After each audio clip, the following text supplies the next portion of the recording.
राज्य मंत्रिमंडळाच्या बैठकीत महाराष्ट्र राज्य मंत्रिमंडळ यांनी जिल्हा परिषद व पंचायत समित्यांमध्ये स्वीकृत सदस्यांची नियुक्ती करण्याचा महत्त्वपूर्ण निर्णय घेतलाय।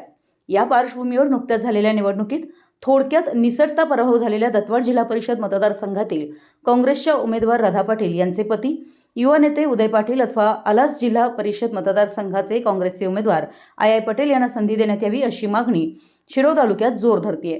शिरोळ तालुक्यात जिल्हा परिषद निवडणुकीत दत्तवाड आणि आलास जिल्हा परिषद मतदारसंघात काँग्रेसचे 2 उमेदवार विजयी होतील असा ठाम विश्वास जनतेला होता। मात्र या दोन्ही उमेदवारांना अगदी थोडक्या मताने पराभव स्वीकारावा लागला। त्यांचा पराभव अनेकांच्या जिव्हारी लागलाय।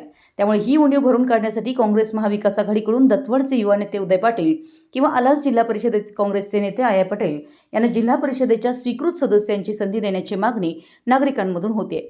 विशेष म्हणजे निकालाच्या दिवशी सोशल मीडियावर त्यांच्या विजयाची बातमी जाहीर झाली होती। त्यामुळे कार्यकर्ते आणि समर्थकांमध्ये उत्साहाचं वातावरण निर्माण झालं होतं। मात्र अधिकृत निकालात अल्प फरकाने पराभव झाल्याचं स्पष्ट झालं। या निसटत्या पराभवामुळे कार्यकर्त्यांमध्ये तीव्र भावनिक वातावरण निर्माण झालं होतं।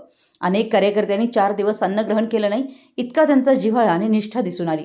दत्तवाडचे युवा नेते उदय पाटील आणि औरवाडचे आय पटेल हे दोन्ही नेते सर्वसामान्य नागरिकांशी घट्ट नाळ जोडून विविध सामाजिक, शैक्षणिक आणि विकास कामात सक्रियपणे कार्यरत आहेत।